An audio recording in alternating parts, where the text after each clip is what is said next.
Boyan, gol,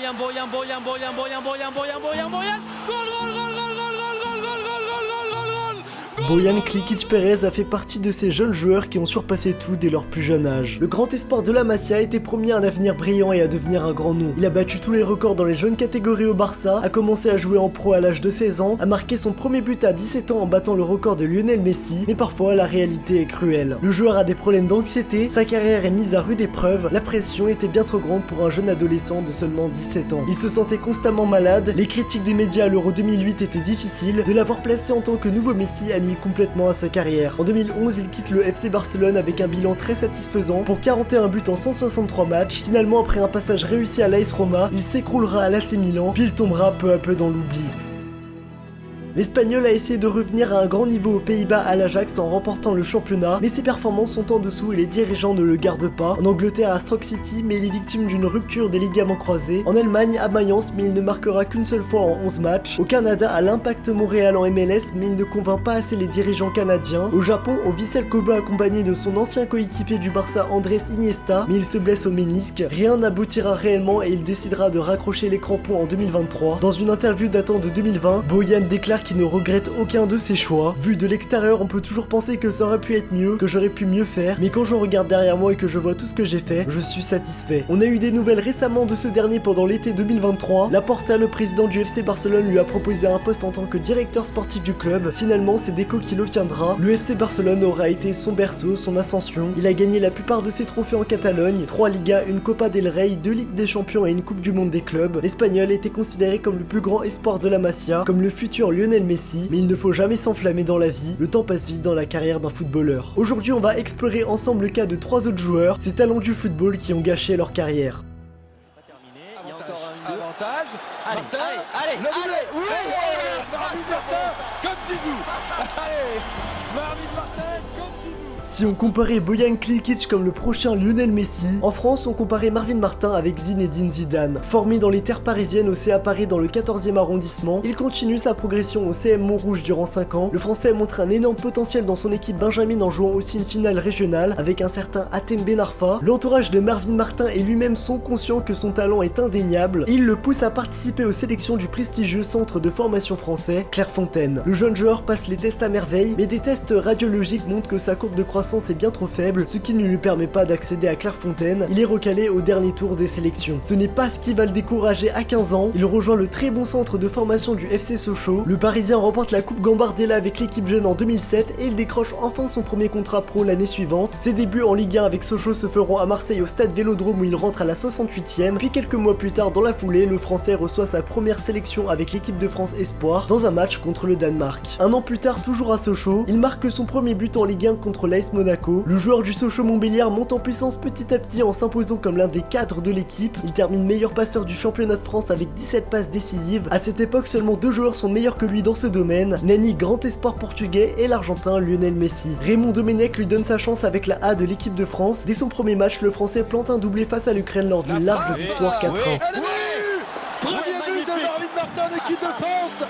Il prolonge avec Sochaux en 2011 et seulement un an après, en 2012, Marvin Martin s'engage pour un contrat de 5 ans avec le LOSC. C'est ici que les difficultés vont rentrer en jeu pour le jeune espoir français. Il se montre de moins en moins performant sur les terrains de Ligue 1, incapable de s'intégrer dans le jeu lillois. L'une de ses plus grandes qualités à Sochaux était ses coups de pied arrêtés. Malheureusement à Lille, la sauce ne prend pas du tout et sa première saison est décevante. Alors qu'il était le meilleur passeur du championnat de France avec Sochaux, cette fois l'ancien Sochalien n'est passé qu'à 5 passes décisives et 0 but marqué. Les années suivantes, il enchaîne blessure sur blessure et se fait opérer 2 fois au genou. Marvin n'y arrive plus, seulement 2 passes décisives pour 20 matchs. Il devient la grande honte des supporters lillois avec son salaire XXL bien trop démesuré. Lors de la saison 2014-2015 qui devait être signe d'un grand retour, il prolonge jusqu'en 2019 en acceptant de baisser fortement son salaire, mais le destin s'acharne contre lui. Le Lillois ressent des douleurs aux ischios qui lui privent du tour préliminaire de la Ligue des Champions. Plus tard, une nouvelle blessure fait son apparition à la voûte plantaire, puis quelques mois plus tard, les ischios lui font encore mal. Les blessures vont entacher sa carrière sur le long terme et le Français à chaque fois n'arrive pas à se remettre correctement de ses blessures. Il ne sera d'ailleurs jamais à nouveau convoqué en équipe de France. Le club lillois décide de le prêter avec le Dijon FCO en 2016 qui vient d'être fraîchement promu en Ligue 1, mais ses performances ne remontent pas. En 2017, il s'engage avec le Stade de Reims en Ligue 2. L'ancien lillois passe le plus clair de son temps sur le banc. Il ne parvient toujours pas à s'imposer. En 2019, Marvin rejoint le FC Chambly-Oise en Ligue 2. Ce dernier ne joue que 10 matchs en 2 saisons et il connaît avec le club une relégation en National 1. Actuellement, l'ancien espoir français est au IR 83 en National 2 depuis 2021 à l'âge de 35 ans. Dans son interview d'arrivée dans le club du Var, l'ancien de Sochaux évoque son envie de reprendre du plaisir sur le terrain et de se régaler dans cette nouvelle aventure. Après avoir connu 13 ans en pro et une longue descente aux enfers, s'il y a bien quelque chose qu'on ne pourra pas lui enlever, c'est son amour pour le Sochaux-Montbéliard. Après la récente relégation du club sochalien, Marvin Martin a apporté son soutien. Je ne peux pas me dire que Sochaux disparaisse, ça me fait peur, je ne peux pas me l'imaginer. Le centre de formation qui fermerait, mais c'est surréaliste, c'est un truc de fou. Tu te dis que ça va aller, que c'est Sochaux, qu'ils vont trouver une solution, mais c'est bien réel.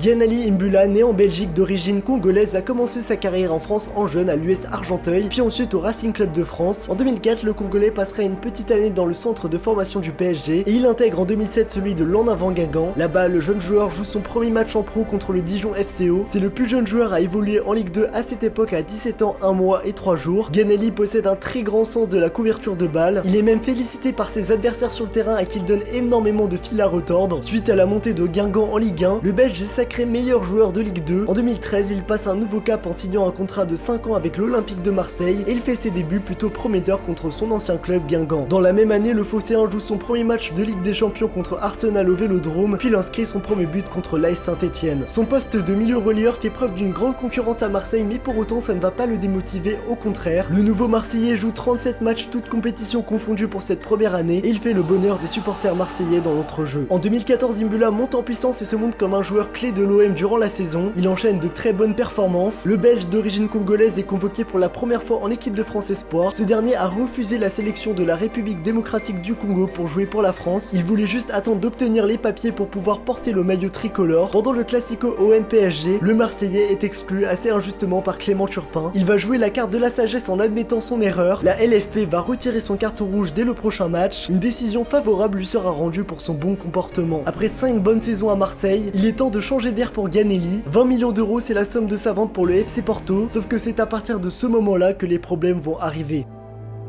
Malgré sa titularisation dès son premier match au Portugal contre le Vitória SC, il cède assez rapidement sa place dans le 11 titulaire et le banc l'attend. Ses 6 premiers mois à Porto sont extrêmement décevants avec seulement 20 apparitions durant les matchs. Il rejoint Stoke City en première ligue pour tenter de se relancer. Ça va un peu mieux, il marque à 2 reprises sur 14 matchs, mais ce n'est toujours pas convaincant. L'ancien Marseillais retourne en prêt dans le championnat de France avec Toulouse, puis après il est prêté une saison au Rayo Vallecano en Espagne. Ensuite c'est direction l'Italie avec Lecce qui est fraîchement promu en Serie A, avec lequel il ne joue que 129 minutes de jeu. Il enchaîne prêt sur prêt en ne réussissant pas à remonter la barre. C'est alors que Stoke City décide de résilier tout naturellement son contrat. En parallèle, il se résilie finalement à jouer pour le Congo pour la CAN, sauf qu'il n'est pas sélectionné dans les 23 après une erreur administrative. Une nouvelle aventure débute en Russie pour Gianelli. Il s'engage avec le FK Sochi en première Liga, la première division russe, mais encore une fois, la sauce ne prend pas. Il ne jouera que 30 petites minutes. Imbula se retrouve sans club, alors il s'entraîne avec la réserve de Guingamp. Après 6 mois, le Congolais s'engage de nouveau au Portugal pour 2 ans avec Portimonense. Il ne joue que 14 matchs pendant 2 années. Actuellement, le joueur a signé pour le Tuzlaspor en 2ème division turque qui ne pointe clairement pas dans les têtes d'affiche. Après avoir connu de très bonnes années à Marseille, Gianelli Imbula n'aura pas réussi à s'imposer dans d'autres clubs. Il aura connu 10 clubs en pro différents dans 7 pays différents au total dans sa carrière, mais malheureusement dans chacun d'entre eux, le même scénario s'est produit à chaque fois en ne parvenant pas à s'imposer. Avec Chalmé, avec Gourcuff, 2 fois